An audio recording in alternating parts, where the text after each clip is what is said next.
Can you believe it? Chelsea don't lose in the Premier League for the first time in 2 months. It is incredible. I did not see this coming. Welcome to Chelsea Against the World TV. My name is Simon. This is a quick review of the Liverpool 1, Chelsea 1 game in the Premier League on Saturday at Anfield. The first time you ever watched Chelsea Against the World TV, make sure you hit the subscribe button if you enjoy the content. Pretty remarkable day for the Premier League for Chelsea today. I did not anticipate this happening at all. After the run of 6 consecutive defeats with only 1 goal scored, I really thought we were on the way for another hiding at Anfield today. Anfield is one of our bogey grounds, to be perfectly honest. We haven't won there since 2021. I know that run continues today. Third consecutive game without defeat against Liverpool, which is pretty impressive considering the run of form we were on. But this was a much better performance by Chelsea today. I predicted in our reel on our CATW podcast Instagram that Chelsea were going to lose 5-0 today. I know that prediction was pretty doom and gloom, but this team has offered me no reason where we shouldn't have been optimistic for this game today. And looking at the starting lineup, you'll probably see why. So let's look through it. In goal, Philip Jorgensen coming back in. Obviously, Robert Sanchez getting concussed against Nottingham Forest. That was a pretty disastrous situation with Jorgensen back in goal, but we'll talk about that in a few minutes. Malo Gusto back in at right wing back, a back 5 with Wesley Fofana, Yoro Hato and Levi Colwill, more importantly, starting again for Chelsea today for the first time in a long time. And what a difference he's made. We'll obviously talk about him later in the video as well. Marc Cucurella at left wing back. And then centre midfield, Andre Santos next to Moises Caicedo, with Enzo Fernandez really hugging on that left side with Cole Palmer and João Pedro up top. Really, it was slim pickings for Chelsea today. So many of our attackers out injured. We really were down to our bare bones in terms of our squad. It was great to see Reece James back on the bench today. He got some minutes today. But as I mentioned, Levi Colwill was the big addition for me, starting from the back. Malo Gusto really poor defensively in the setup for a great Ryan Gravenberch strike. However, it was hit pretty centrally, and Jorgensen really should have done better. It was really, really poor from him. I expect a lot better from him, but he's just a terrible goalkeeper. Really, one of the worst I've ever seen for Chelsea. It makes me miss Kepa, honestly. Really, really poor. While we brought him in for £25 million a couple of summers ago. And honestly, whoever decided to bring him in as our goalkeeper really needs sacking immediately. But Chelsea grew into the game, and I was really impressed with our midfield in particular. We pinned Liverpool back immediately. Every time they were trying to get out of the box, they couldn't do. Moises Caicedo leading from the front. He made a couple of reckless challenges, but he looked back to his normal self today. Andre Santos, I think, complimented him well. And then Chelsea had a couple of opportunities by opening things up on the left side. Marc Cucurella looking much better today in that more attacking position. Yoro Hato solidifying things on the left side.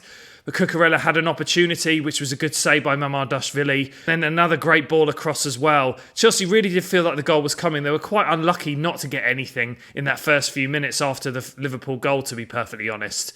But then the goal did come. Another set piece. Liverpool have now conceded more set piece goals in the Premier League than any other team. Enzo Fernandez, I don't think it was a shot. I really don't. I think people who are contesting that, I'm not sure what you're really looking at. But I think the goal was credited to Enzo Fernandez. It was just one of those impossible balls to be driven into the box. And one that I really think we should be seeing more of. I think considering his technical ability is pretty great, his ability on set pieces needs to improve. But that was a fantastic free kick. Really, the defenders didn't know how to deal with it. Enzo Fernandez took credit for the goal.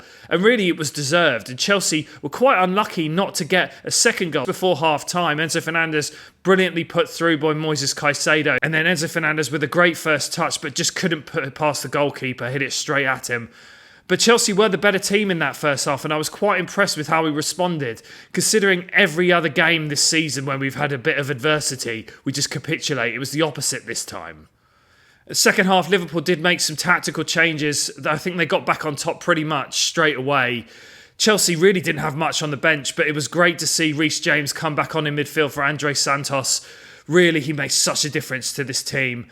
Malo Gusto was frustrating on that right side. I know a lot of people want to see Malo Gusto replaced by Reece James on that right side, but the way that Gusto gets up and down, I know he's very frustrating. He's my most frustrating Chelsea player currently, but he has a lot of energy. He was putting Liverpool's left side on the back foot, and you saw Reece James a bit more composed in centre midfield. But as I said, the game was kind of fizzling out. Dominic Szoboszlai hit the post with a fantastic strike. Big turning point in the game for me in the second half on the 49th minute. We all thought that Cole Palmer had scored, but the ball was played through to Cucurella, who was just offside, really marginal.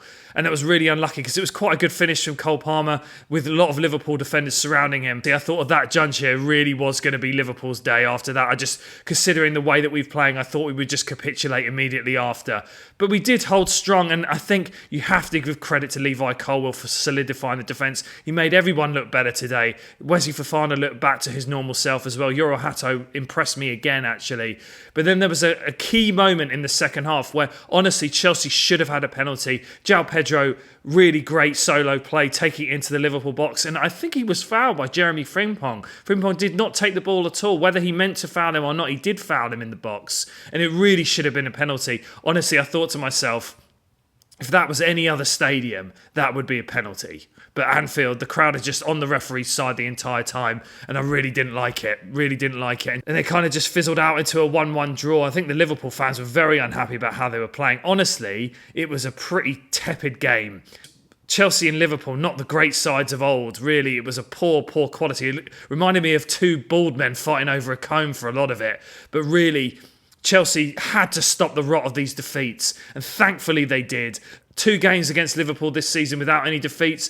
I think you have to take one of the small positives out of the season for that. I think Callum McFarlane set the team up pretty well, and especially with the FA Cup final next Saturday, we just really had to get some semblance of a performance in, and the players did try. Unlike the game against Nottingham Forest, you could see there was a lot more effort from the players, and I think the Chelsea fans really appreciated it, even though they were giving it all to Clearlake, and it was great to see. I'm really not sure if a back five is going to work against Manchester City. It feels that we're going to be too light in midfield when we do play them, and their record against back fives is very good. And unless Robert Sanchez, Pedro Neto, maybe Garnacho are fit as well, we really don't have many options going forward. Man of the match, I think there was a different couple of contenders. I thought Moises Caicedo, as I said, looked much better today. But I think you have to give it to Levi Colwill. The fact he's been out for all season with that terrible injury, played 45 minutes against Nottingham Forest, and then played the full 97 minutes less than a week after against Liverpool, and he just looked like he hasn't dropped any levels whatsoever. And the way that he passes the ball through the lines is so great to see, and it made me really frustrated with the Chelsea board and ownership this season. If they'd given Enzo Maresca a replacement centre-back, not on the same level as Levi Colwill, but with some of the same attributes, maybe some of the chaos that we've seen this season might have been averted.